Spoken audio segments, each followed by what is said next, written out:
So let me just go ahead and present my screen. We put together a few slides for you. So let's go ahead and get going here. So let's see if I can hide this. Oops. All right. So my name is Miguel, and we have Tashaun here. Both of us met through our experience at Visa, where we work within the cybersecurity group. And today's call or today's meeting is essentially going to be walking you through an intro of cybersecurity. What does it mean? The purpose of it? How does it impact an organization? And I'll give myself a spiel about what I've done in my past and how I've gotten to work within this field. And you're going to hear me say information security or cybersecurity interchangeably. So that's kind of where we're going to be at. And I'll give my intro. Tashaun will give his intro, and we'll try to follow this agenda here. We'll go into what cybersecurity is, and then we'll get into the types of careers and backgrounds and requirements for each of those. So if you're interested in pursuing a career in cyber, this will be a really interesting segment. And then we'll get into the actual case study. So let me go ahead and kick it off with a bit about our intros. So let me move this down a bit here. So for me, my name is Miguel. I've been serving as a cybersecurity analyst at Visa, majored accounting information systems. And my main thing that I did at Visa was work on critical security controls maturity assessment, and also worked on a bit of reporting. Before that, I was working as a consultant at Ernst & Young, got to work on a bunch of cool clients from like a process improvement perspective, and also from like a technical risk perspective. Got to work on clients like Google, Lyft, New Relic, and Cloud Passage. So a bunch of technical clients. And before that, I sold insurance while I was in college, and a bit of time after that. So that's a bit about me. I'm actually switching companies. I'll be working at Ripple soon. So still within information security. And if you guys don't know, Ripple is a cryptocurrency company. So going from like a cybersecurity, which is already pretty niche, to another niche area within crypto. So definitely excited and looking forward to that. But this is a good segue into Tashaun's area. From a crypto and encryption perspective, Tashaun, I'll go ahead and let you take it from here. Yeah, hey guys, I'm Tashaun Hill. Background, graduated from University of Pittsburgh, legal studies actually. Went to East Carolina for my master's. I actually got a political science degree under security studies. The way I got started in cybersecurity based on networking, I was trying to get into the government and the DoD, and met now my manager, Adam Clark, who worked for the government for like 20 years. Had like a 3-hour conversation about random things with him, and he sent me an email like a month later, said, hey, you're interested in working in cybersecurity? I'm like, yeah. Obviously, I didn't know anything about like encryption, which is what I do now. It was like speaking a different language, but after studying and for the interview, ended up getting the job and then learning everything I know on the job. I've been working in encryption for about 6 years. So I spent 3 years doing, it's kind of hard to explain, but encryption and symmetric key management. So basically, every time you swipe your card, there's encryption involved in that transaction. And in each transaction at Visa goes through it's called a hardware security module, which protects all the encryption keys.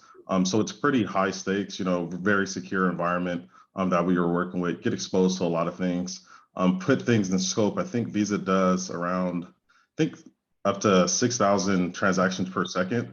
And just imagine one of the devices going down for, let's say, 1 minute, all those transactions have failed and, everything goes south. So yeah, left for a year, went to Nike, enjoyed it. Great company. I think everyone should work there at least once in their life. But one thing I learned in working in cybersecurity is that there's different levels of investments that companies will make. Like a company like Visa, right? Or let's say Chase, MasterCard, Bank of America, all those companies are like mandated to have cybersecurity because that like security is their business, right?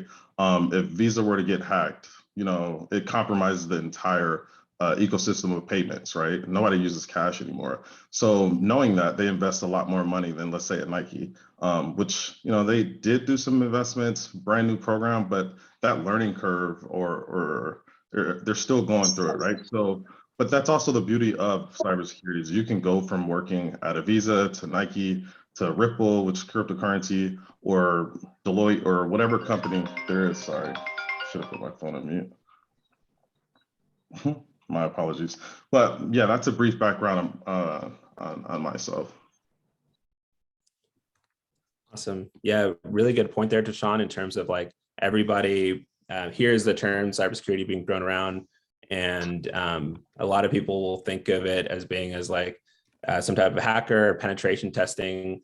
But really, it's when you look at cybersecurity, it's like a cybersecurity program as a whole. So we'll go ahead and get into that into the later slides. But with another good segue, right? Cybersecurity. If you look at just textbook definition, when I think of cybersecurity, when I got this this gig, I was like, oh yeah, like this is the image that pops up to your head, right? Like hackers, numbers everywhere, some guy in a hoodie trying to take your data. And we look at the textbook definition, right? Cybersecurity is the application of technologies, processes, controls to protect systems, networks, programs, aims to reduce the risk of cyber attacks and protects against unauthorized exploitation of systems and networks. So essentially you're here, if you just take a look into it, just you're getting some type of technology or solution that you can buy from a third party or you build yourself to protect your assets. So your assets could be anything from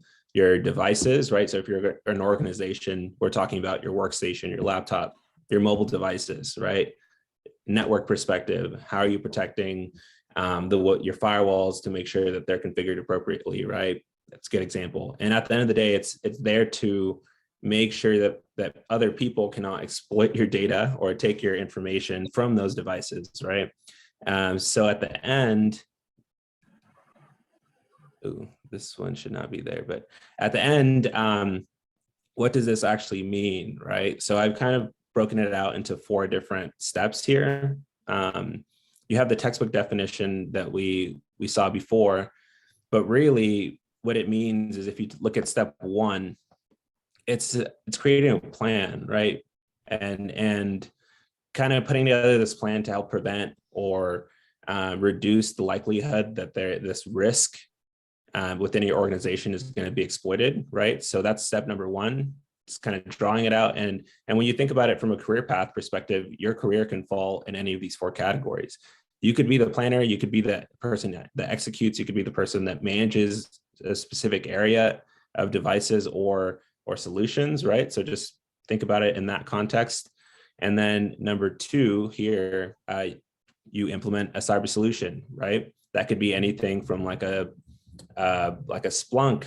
That could be anything from a firewall management solution tool like Tufin, right?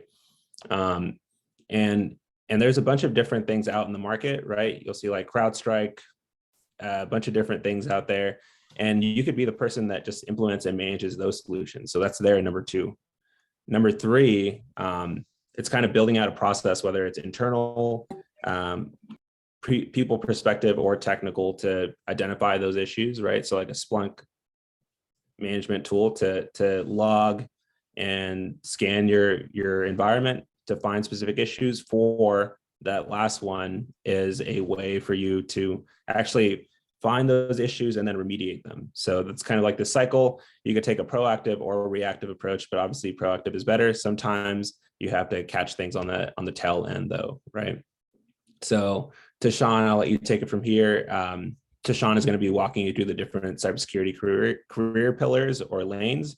And then we're going to get into like this interactive session where you can look through the different career paths. If you are interested in this field, there's a whole bunch of different roles that we'll walk you through. And then we'll also take some time to answer any questions there before we get into the case study. So Tashaun, take it away. Yeah, sure. So this is kind of like our high level overview of the different career pillars within cybersecurity. So you have cyber engineering, cyber defense, security architecture, identity access management, and governance. And the way I kind of to look at things is like when it comes to like security architecture, that's what I'm under, security architecture for applied cryptography. So basically we architect solutions. So we, collaborate policies, with infrastructure solutions and bring a solution together. And then we pass that solution on to the engineers. It's kind of like building a house in a sense of, the architect comes up with the designs, and then you pass it on to the contractor and they know what best tools to use, what best materials to use and so forth, which is kind of like the engineering role. I do some engineering in my job as well. But that's really creating solutions and also deploying them.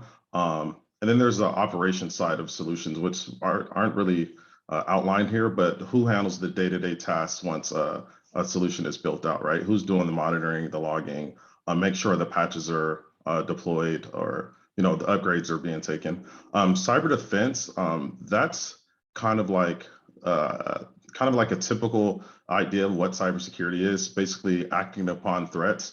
We have security operations centers, we call it like SOCs or NOCs or whatever you want to call them. But it's basically like some organizations have like these big walls and you see all these monitors and all this stuff and you get an alert, kind of like what they do on movies. That's kind of like the cyber defense role, is really acting upon the actual threats that a company or organization's receiving, or potential threats, file integrity, database activity monitoring, and DDoS attacks, which is very big. Identity and access management. I feel like this role, in my opinion, personally, I feel like it's one of the most important aspects of cybersecurity. It's basically granting access or permissions and roles, like managing at an organization. I feel like as everybody shifts to the cloud, a lot of these things kind of get merged and the responsibility becomes to the cloud service provider. But identity and access management is like one of the key things. Personally, I think it's boring, but it's very important. Being that, who has access to a system, single sign-on, multi-factor authentication, which is very important, 2FA, on a base level, like your personal email addresses, right? You want to make sure 2FA's enabled on that, right? That goes along with access management. And then governance is really the staple, right? That's like we deal with a lot of auditors, like payment card industry. I know, Miguel, you've dealt with a lot of audits as well, but that's like the core foundation on how we're going to build a cybersecurity program. I feel like that's one of the things I was kind of lacking at Nike, was that governance and compliance aspect. Because as engineers or as architects, as creatives, we want to do the biggest, brightest, best thing ever. But if you don't have the governance and outlines in place, then it's kind of like everything's overwhere, right? I feel like governance and compliance lays the foundation of any cybersecurity program. And if you guys have any questions, please feel free to put them in the chat and we'll answer them. Yeah, do we have any questions now? Not yet. But yeah, anyways, so Tashaun works within security architecture, and I'm within GRC, governance, risk, and compliance. We work, all of us within the cyber group at Visa. There's about like 800 or so people, and you get to work with a bunch of different people on different initiatives. So Tashaun works a lot on like M&A type stuff, like mergers and acquisitions. I get to work on a bunch of like security maturity assessment, where I like talk to all of these people, figure out where they're at across like benchmarks. So we have a third party. For me, I like learning a bit about all the technologies within an environment, and then I create a report together. I like score it based off of this categorization calculator, and then put that in a scorecard. And that's kind of what my role really is. So I get to speak to a lot of senior directors, VPs, and try to understand like where the issues are at and what kind of projects they have in scope to try to figure out where they need funding, or which projects have the highest priority. So it's a pretty cool role, I think, because I love the technology, love talking to people. And I think that a lot of people, when they think of cybersecurity, they think they need to be a programmer or some kind of like software development, which in fact, software development is like a small sliver of cybersecurity. Like within security architecture, there's like SDLC people, the people that will go in and like test code. So if you're super interested in that, there's areas within that across all cybersecurity, right? But then there's also more operational roles, there's strategic roles, and roles that are a bit more tactical. So with that being said, Tashaun, do you want to walk them through this these slides?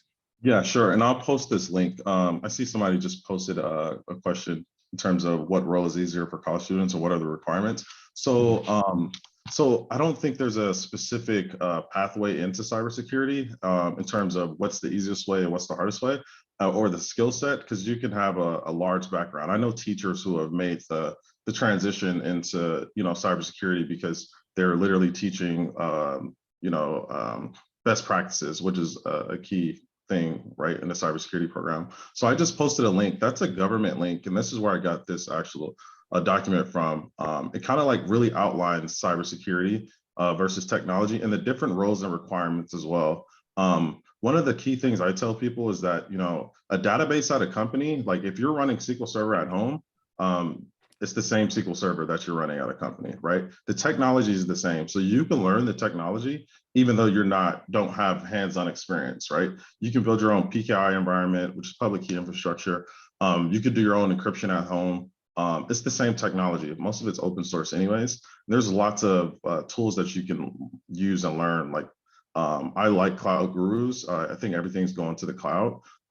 They offer like hands-on training that you don't have to like.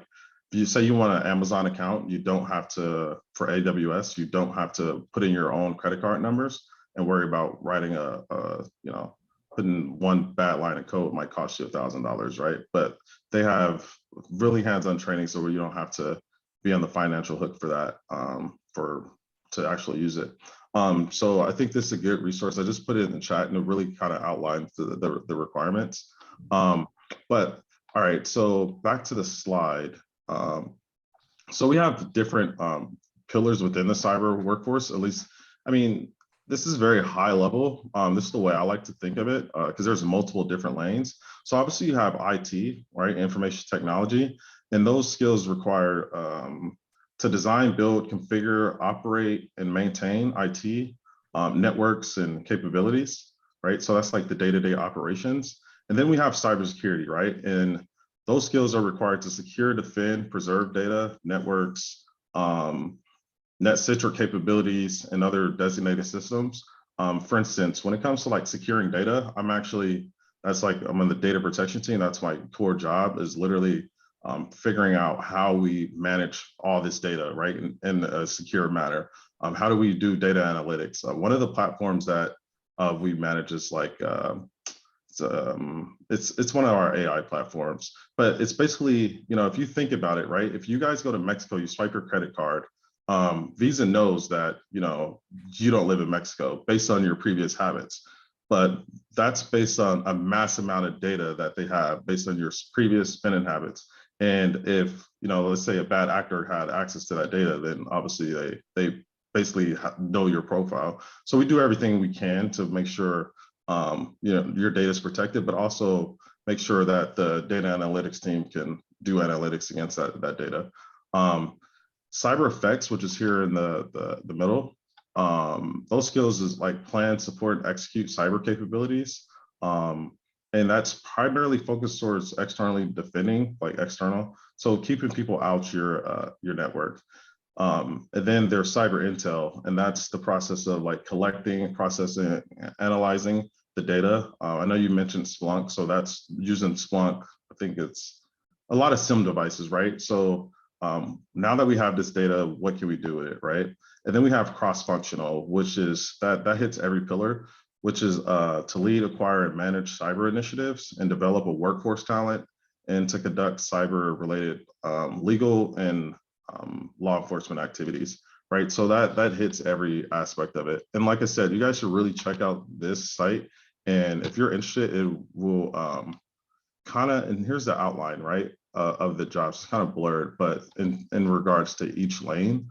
So for instance, if you wanted to get involved in IT, then you might want to be like a database administrator or a data analyst, right? At which point you would learn like SQL or, play around with some Oracle servers, MySQL, MongoDB, and really learn that. So in the middle there, that's the cybersecurity jobs and roles.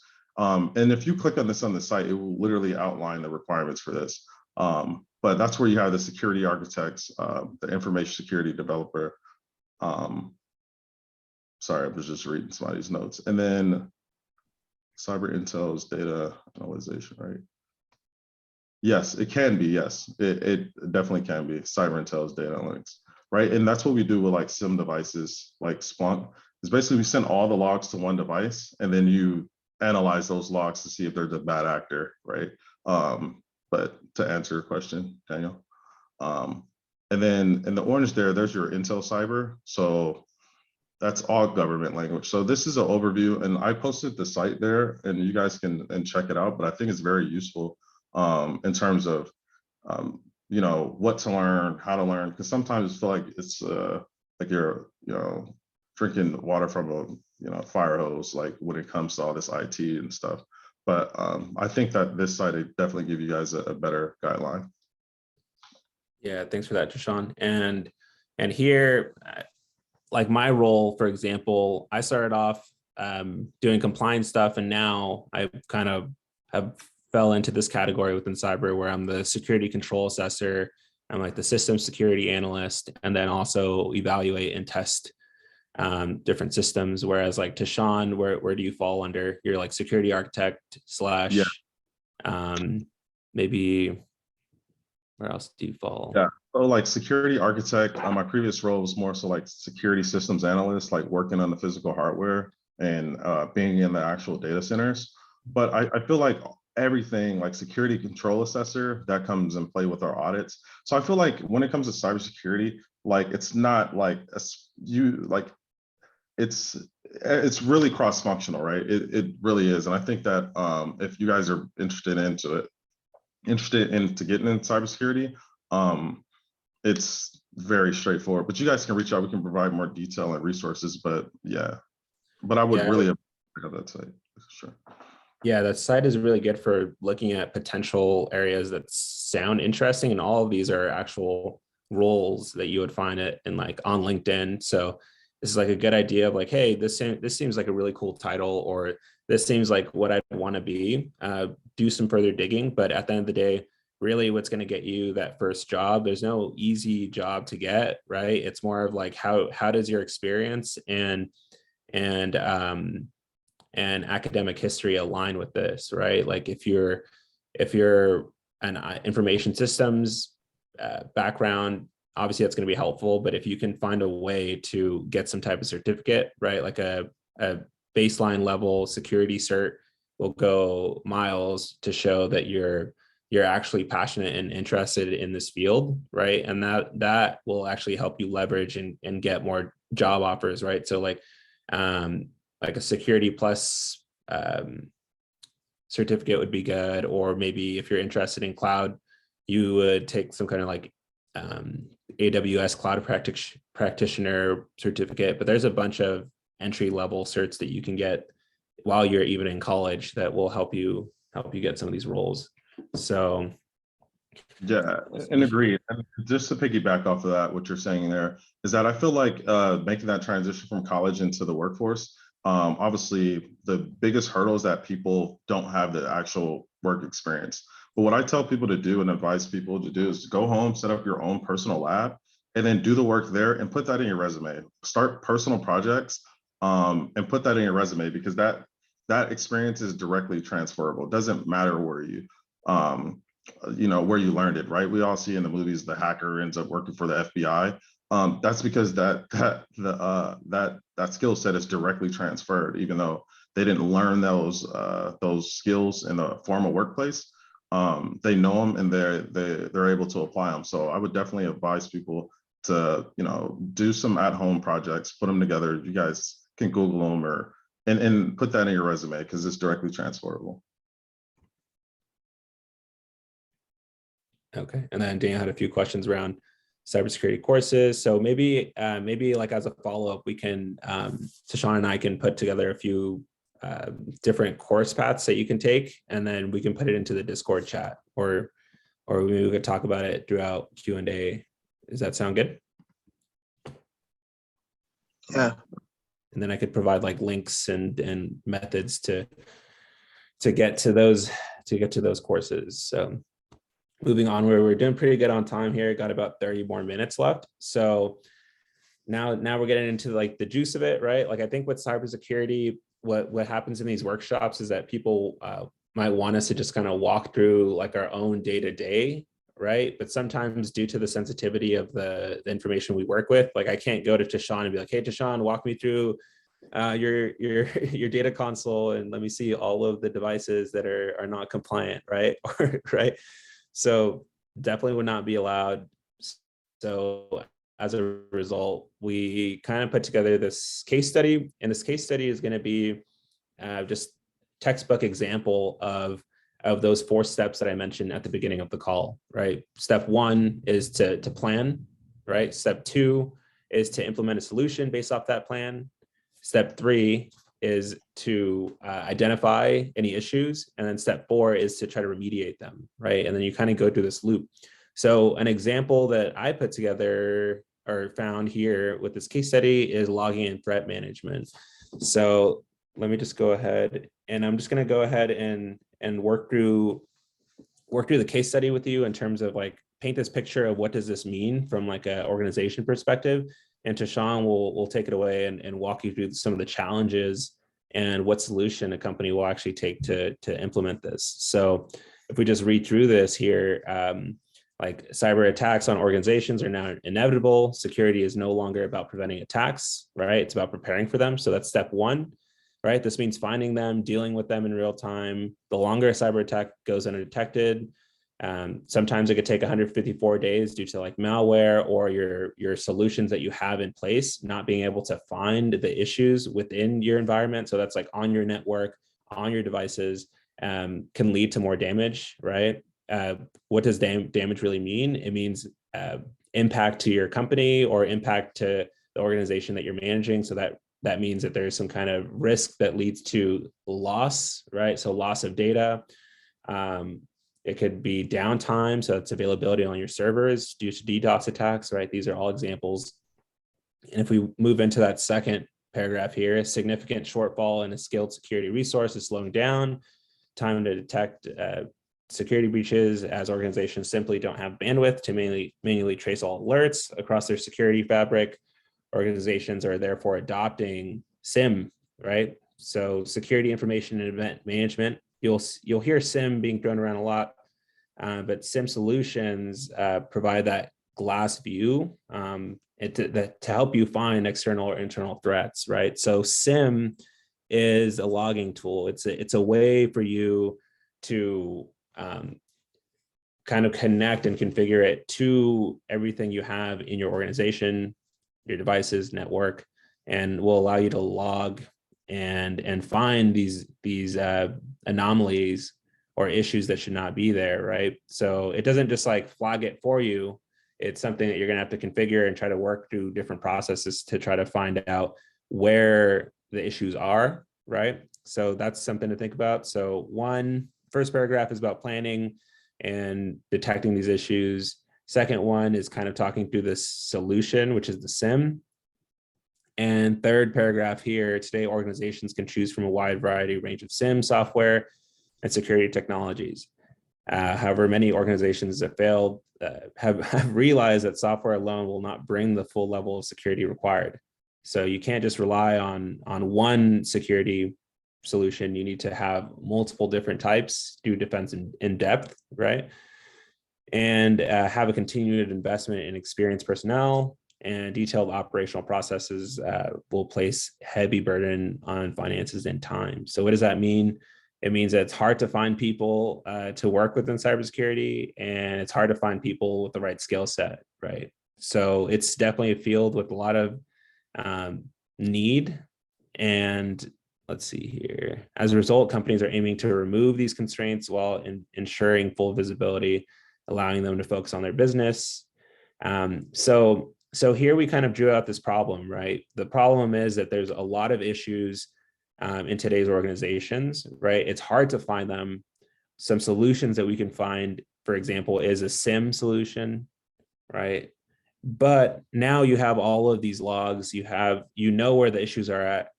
How do you fix them, right? How do you make sure that you have the appropriate staffing? How do you ensure that the people that you're staffing actually know what to do and remediate that issue in a timely manner, right? So the challenge is, I want us to just draw up a few issues here, right? Like, I want you to think through this. Maybe if you have a pen or paper, and drop a few things in the chat here, right?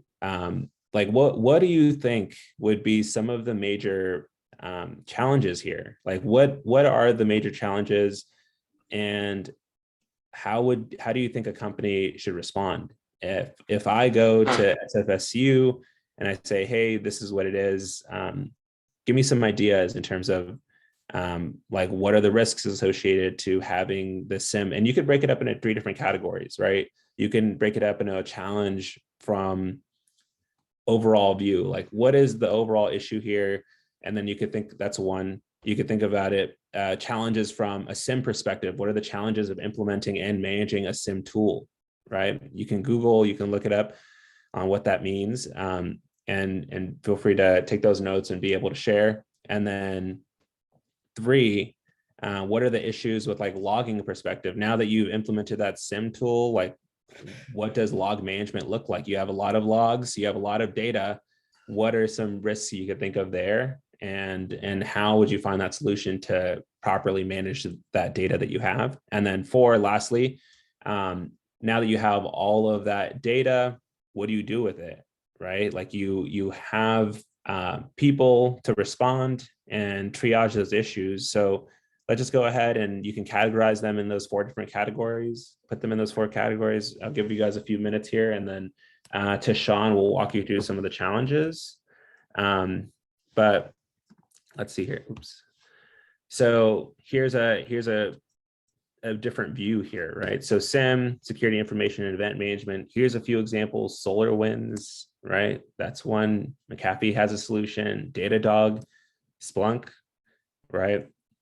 And you have the SIM tool where we're throwing around this idea, right? But what does it actually mean? SIM can be configured to log details, right? So it could be like anything from incidents that happen from like a user logging perspective, right? It could be anything in terms of like traffic being moved from different devices. So you could see here's a quick diagram of a network environment and how your devices, whether they're networking devices, here you can see switch, server, your Wi-Fi router. You can see your own devices, your laptop PC and your smartphone, and how they connect to the internet through different packets or traffic transfer.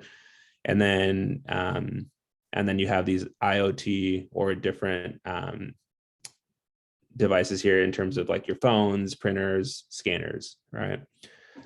Yeah, It's log data. Yeah, good. Yeah, sorry, Miguel. And just I was just thinking, just to put this in further perspective, right? In terms of the type of data that's being sent to a SIM device, right? Let's say we have a server. That server has logs, right? So every time you log into a system, it will literally log that user A logged into the system. Or let's say there was an invalid user. User B is invalid, but they're attempting to log into the system, right? Say we send those logs to a SIM device. Let's say there's an instance where a user is trying to, we look in the logs and there's 1,000 invalid denials, right? Password denials, 1,000, I'm a password denial, password to the same server. right? So we have to send that to a SIM device to raise a flag. Let's say someone's trying to brute force that password, right? So every entry of an invalid password will be logged, but that pattern has to be sent to a device who can, or a SIM, so they can parse that data and notify us, right? So that's like a real life scenario of I own a server, I'm sending my logs to a SIM device, and I have 1,000, 2,000 invalid user logins, password failures over and over and over and over and over. That's going to raise a flag from my end because I know I'm not logging into my server. Maybe Miguel's trying to log into my server. He doesn't have access, but he's trying to get the brute force the password. There needs to be a flag raised, which is, there's dashboards, right? Sometimes a dashboard will come up, or you'll look at the dashboard and say, this server has 2,000 failed attempts, look into it, at which point you'll go and investigate it.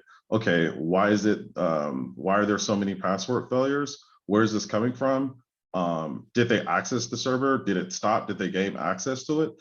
So that's the benefit at a smaller level, but imagine if you had 10,000 servers, right, within your network, and you know, the scope just grows, right? And then you have 10,000 times the logs, right, over and over and over. And the kind of begins to be like a needle in a haystack, and the haystack keeps getting bigger. But that's like a real life scenario. How do you get notified that somebody's trying to brute force one of your passwords, right? Does that make sense? Yeah, good point there, Tashaun. In terms Cool. of the benefit of like, yeah. Got it. But yeah, it's good perspective in terms of how this is scaled out and what it means to like what type of data is actually being logged here in that use case that Tashaun provided. But before we get into the next bit, which is the actual challenges that we can think of here, let's see, I just want to take a look on, let's see, we had a few questions around, Tashaun provided a few things here, cloud. And then Tashaun, what do you think is the best way? Maybe we can talk through some of the challenges. Does anyone have any ideas before we just get into and start talking through some of the challenges?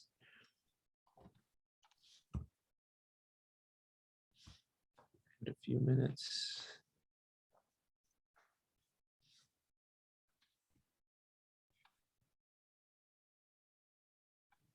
Okay, so maybe we can just go ahead and just dive right into it. Tashaun, do you want to take it away on the challenges? Yeah, sure. Okay. So I think the challenges, and every company faces this when it comes to, especially at scale or even smaller companies. The first one, right? Too much data, but not enough actionable information. And just to piggyback off of my analogy, right? So I mentioned that there's, you know, say you have 10,000 servers, they're all sending logs to the SIM device. How do I figure out that this one server is compromised, right? You have all this data. And then you got to make sense of the data so the person at a SOC can act upon it, right? That's one of the biggest challenges, is that, and then, you know, there's a lot of false positives too, number 3, which means that, you know, let's say there's all these invalid users, invalid passwords to the server. Turns out it was just, you know, an employee forgot the password and they were doing it over and over and over. I mean, that's a positive, you know, it's false positive. It's, even though it was raised as a flag, there's really no compromise. It was just an internal threat, right? So how do you make sense from knowing that it's an invalid employee to knowing that it's an actual threat? Another thing, one of the major things is that some devices or any cybersecurity devices are really expensive, thousands of dollars, right?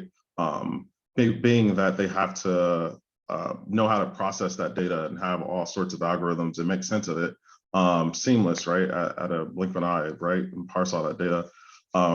So yeah, and fine tuning is not easy. Fine tuning is the process of knowing when there's an actual threat to act upon and knowing when it's a false positive, right? And I feel like it's a fine line, right? And making sense of data, which goes to Daniel's point where it comes to like AI is involved or data analytics, right? Internal to Visa, a quick story about like making sense of who produces SIM. SIM is like the just like the name, like how can you explain some, Miguel? Yeah, so SIM is just the industry staple name, like you call it a SIM solution, but there's different companies that will create their SIM solutions, and they'll say, hey, buy Visa, buy this because it's this good, right? Or buy there's a lot of solutions in the market. There's not just one SIM tool. So essentially it's a way for you to capture, to connect to, if we look here, configure it to log details of your entire network devices, right? Network and devices. So here are a few examples that I mentioned before, right? And these are all different companies, but they will have their own solution. And some companies will even purchase all of them, right? And try to implement them all, and then try to aggregate all that data and centralize it. So that's an example of who does it. That's right. Yep. SIM. But Yeah. anyways, and then moving on to that next one, that was a good example with SIM. Like you can implement the solution, right? But it's really difficult to fine tune it. And what does that mean, fine tune it? Like you have these different models to figure out, hey, if Tashaun logs into this computer within this time frame, how do I know if that's actually risky, right? Or how do I know he's not traveling, right? So that's what we're trying to get at in terms of there could be a lot of false positives. It logs a lot of this data, but how do you even know that this log data is even useful or mean anything? So they have to go in and create these processes and rules to try to make sense of the data, right? And be able to act on it. So that's that fine tuning aspect. And then let's see here.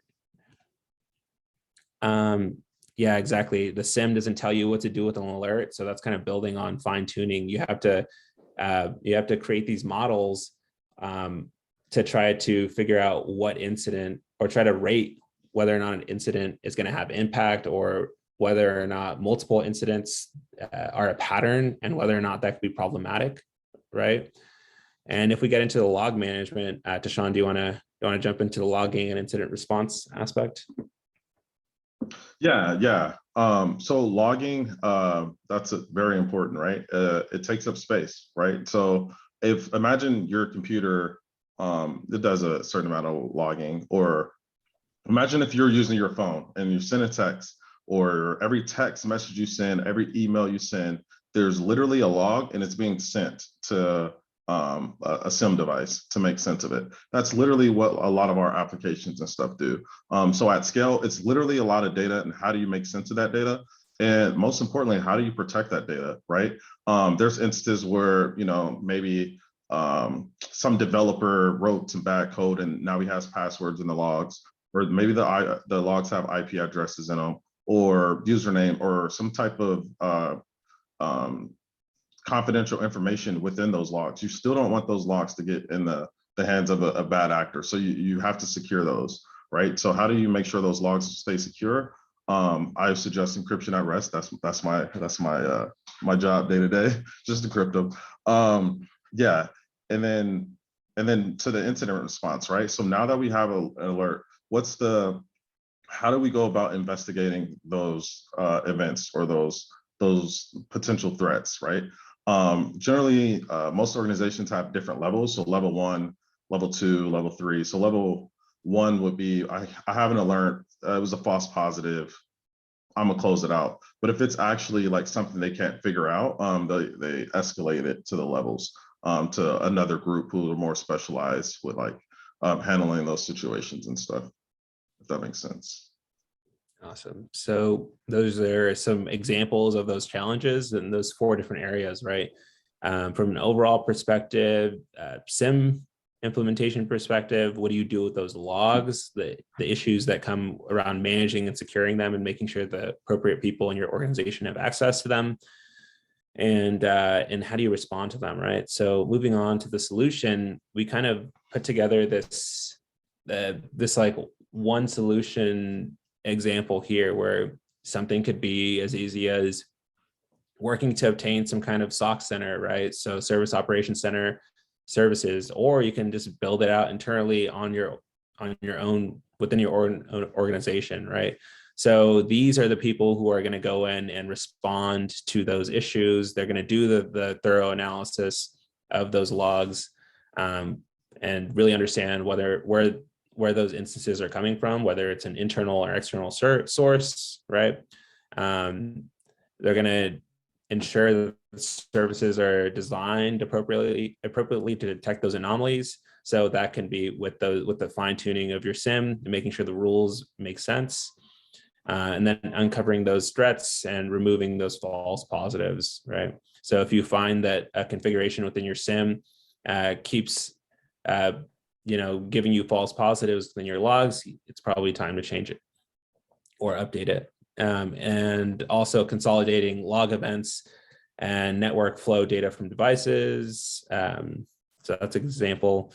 And then last section here is to hire a team of security analysts, right? So that could be like an entry-level role, or it could be an advanced role, depending on like whether or not you're doing research or if you're just triaging and just being on call. So as a security analyst, you could just be on call 24/7. You could work the morning shift, night shift, and you'll be like monitoring all incoming alerts and events, right?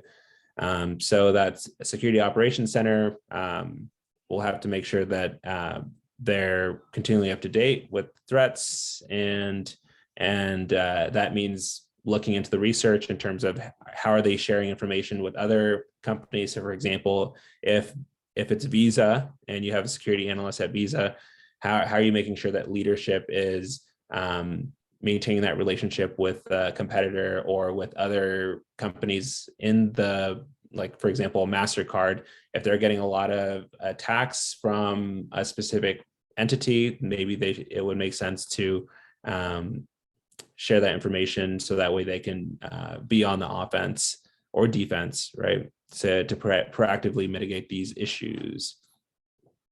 And then let's see here. But yeah, that's a solution that we kind of came up with here. I know there's a bunch of challenges, but this one solution could end up benefiting the organization as a whole. So Tashaun, do you want to walk through the outcome here? Yeah, right. And then we have like 10 minutes left. I want to make sure we give some time. But yeah, so the outcome would be continuous improvement, right? So I think just like technology and everything's evolving, right? With like TikTok and Facebook, or those updates, Instagram, they make constant updates all the time. So does like technology and cybersecurity, right? There's new ways, a hacker finds new ways to, hack environments every day, and we got to make sure we're constantly improving with those, staying up to date, right? And then increase efficiencies. So that's just, in terms of, all right, now that we have a solution in place, where may we, get the best bang for our buck? Is it hiring more SOC analysts? Is it, adding more servers to our SIM device for faster processing, more databases? Is basically like, how do we improve our current solution? Identify at-risk users. Yeah, I think a large part, I think it's like 70% of all cybersecurity hacks happen from like internal employees, right? Or internal threats might actually within your network. That might just be an employee, misconfiguring a firewall to open it up to the world, or public S3 buckets with Capital One, which is like a database. They made it public, and then they went, yeah, that's one of the famous Capital One things. And then single view of vulnerabilities. So how do we make sure everything is centralized, right? Even though you have multiple SIM devices, how do we make sure it's centralized and we can all read them from a single pane of glass because it's simpler, right? Which adds to increased efficiencies as well. Awesome. So I think that pretty much sums it up here. I know we probably threw out a bunch of maybe new concepts for you. Maybe it's like, for example, we had a question about cloud or SIM, or what does cybersecurity mean? So we tried to keep it pretty high level because getting into the super technicalities can be a bit confusing.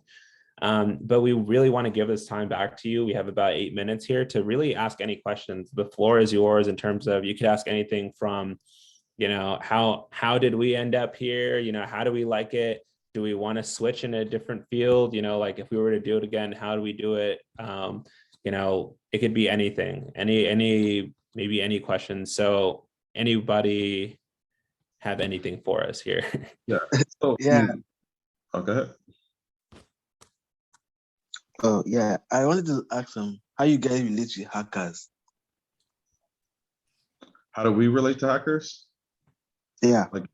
So that's a different team. So we have pen tests. We call them penetration testers that literally try to hack our environment. So there's white hat, black hat, and they hire them. So I think what companies are doing now are that they're literally hiring hackers to hack their own environment, just so they can know where those gaps are. I don't deal with day-to-day like the pen test team on a day-to-day basis. We work with them all the time. Let's say I engineer a data protection or encryption solution.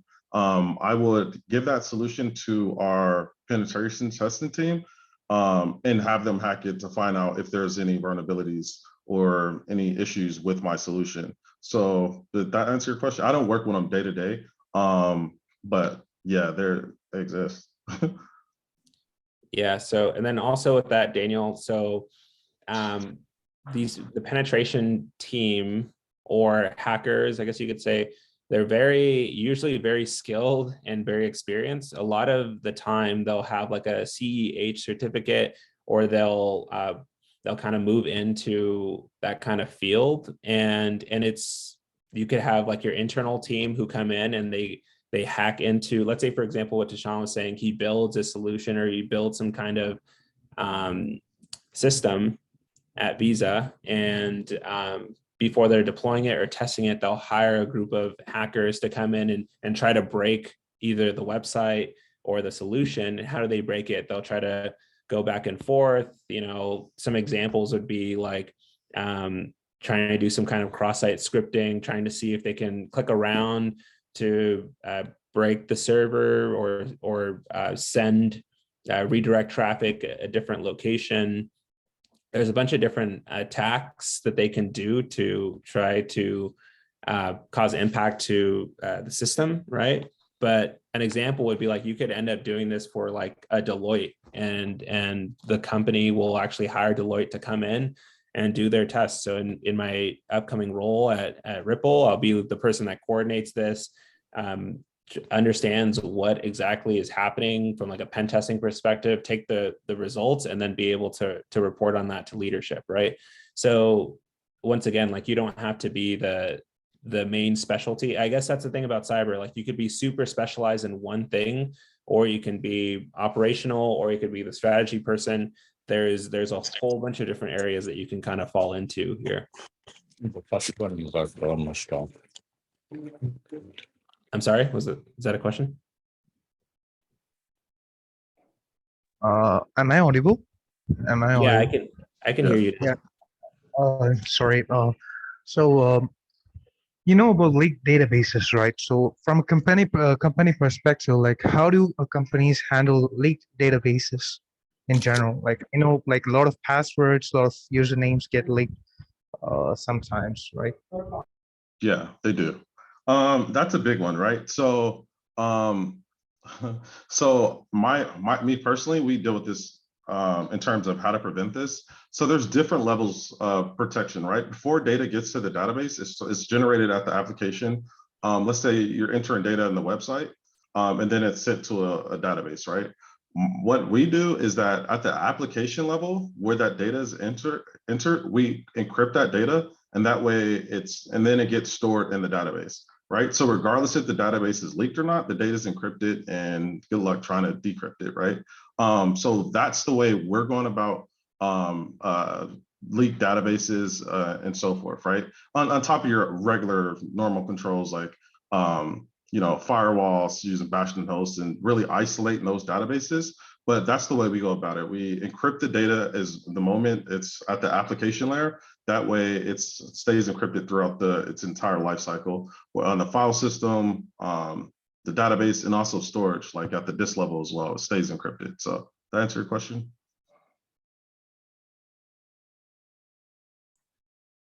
Yeah, definitely. And then when it comes to like leaked passwords or leaked personal information, it could be pretty problematic in the news for a company in terms of reputation, right? Maybe they could be fined for if they're not compliant with the specific like GDPR, for example, which is a compliance standard around privacy. Um, so that could be pretty problematic from a data breach or data loss perspective. Anyways, any other questions here? I know we have about 2 more minutes, but definitely would love to kind of get into the details of anything you might have here for us. I see a question in the chat actually. Uh-huh. They ask, what are the typical security problems companies are facing? Yeah, typical security problems. I mean, technically it's very broad and every different subsection has their own issues, but maybe the problem is maybe data exfiltration, right? That could be a really big issue, and log management, right? Like, I think when it comes to data, like, okay, let's say for example, I have a startup, it's my own company. I have 10 people on my team. They have personal laptops and they have laptops that I issue them. What could be problematic with them being on their laptop, their work laptop, but then they also have their personal accounts, right? So let's say, for example, we have very proprietary strategy or code on our work laptops, but yet they have access to send on their personal accounts, right?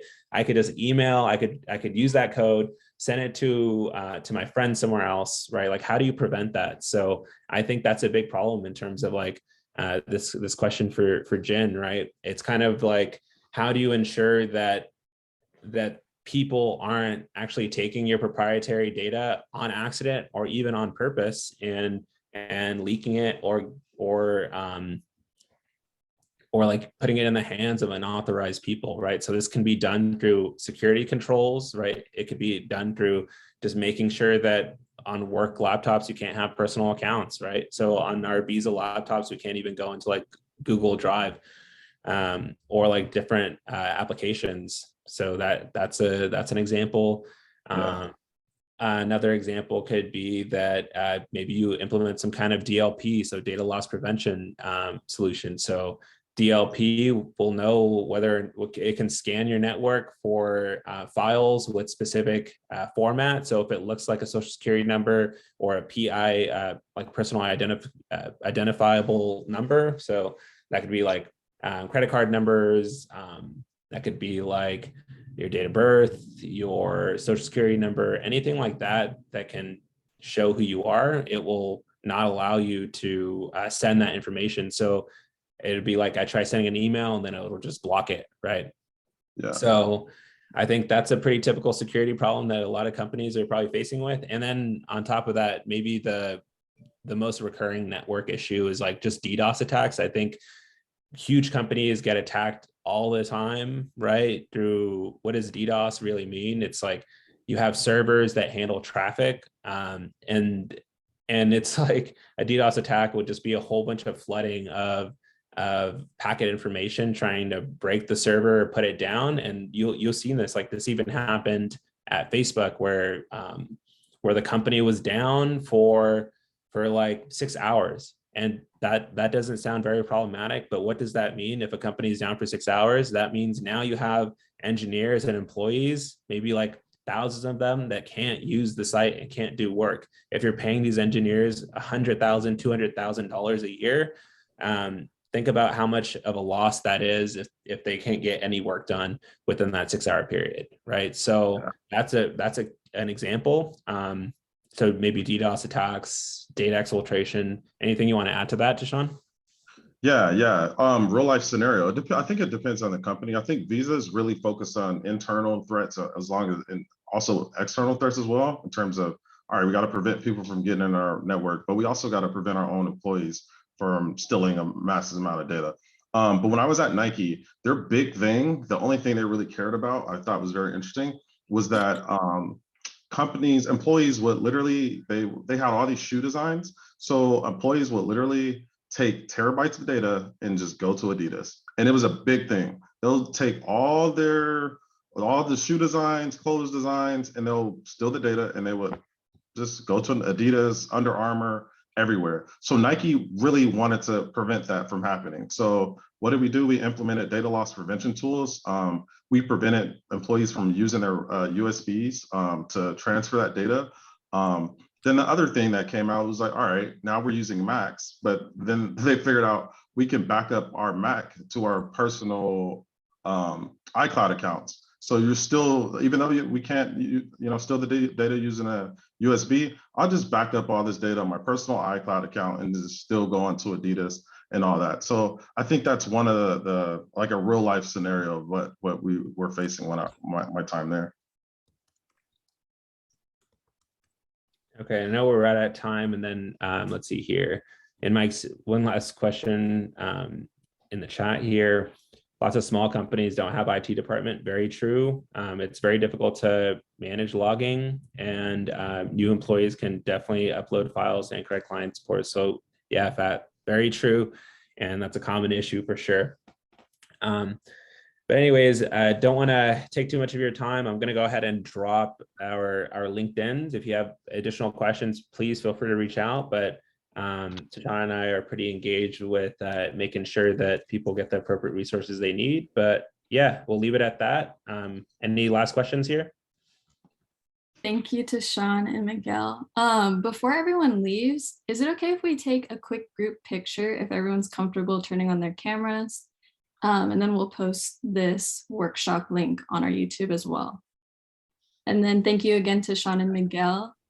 We do have a text channel on our workshop category in our Discord. So if you guys want to ask them any questions, feel free to, and also be sure to link in with them as well.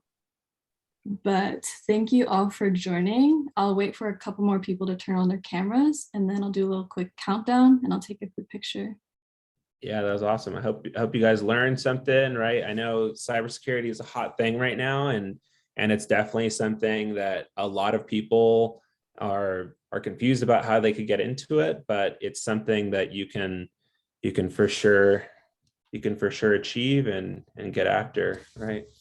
So hopefully you are sorry, you are going to start working for Ripple, and I'm just wondering, are you aware of any security problem with cryptocurrency? With cryptocurrency, I mean, the only problem is that it's very decentralized, right? And that's a good thing. I mean, decentralizing money is positive because now it takes power away from the government in terms of, you can move money around without having to pay the middleman fees, right? You can move money around quicker depending on what blockchain algorithm you're using. So I know Ripple right now is going through like some kind of SEC lawsuit in terms of like whether or not it's a security or not. But I think in the future, everything's moving digital and everything's moving to the cloud, and nobody wants anything physical anymore. I think that cryptocurrency is still pretty early on from standardization and adoption. But in the future, it could be something that we all use that on a standardized fashion. So from a security concern, it's a yeah. I mean, it's just private keys, right? I think a lot of people don't know how to store their private keys or where to store them. If you lose your private key, you lose the data. The other thing, major thing, is not really a security, it's more of an energy issue in terms of there's certain algorithms that are better at processing and solving for the hash. But let's say like one Bitcoin transaction is equal to 100,000 Visa transactions, right? So the idea, and that's all power, right? Generated, the GPUs on the back end. So I think that's the biggest issue when it just comes to, like, in my opinion, it's energy when you look at it at scale and everyday use. But I mean, private keys, I would say a lot of people don't understand like the difference between a public key and a private key and which one to share. And with cryptocurrency, if you lose the private key, I mean, once it's gone, it's gone. So. Gotcha. Cool. So should we take this picture? Yeah. All right, everyone, cheese. Ready? 1, 2, 3. And then let me take one more for good measure, just in case. Okay. 1, 2, 3. Love the sandwich. Thank you again, Miguel and Tashaun. And if you guys have any questions or anything like that, feel free to ask them in the Discord. Thank Alrighty, you. thanks everyone. Perfect. All right. Thank you so Very much. informative. Thank you.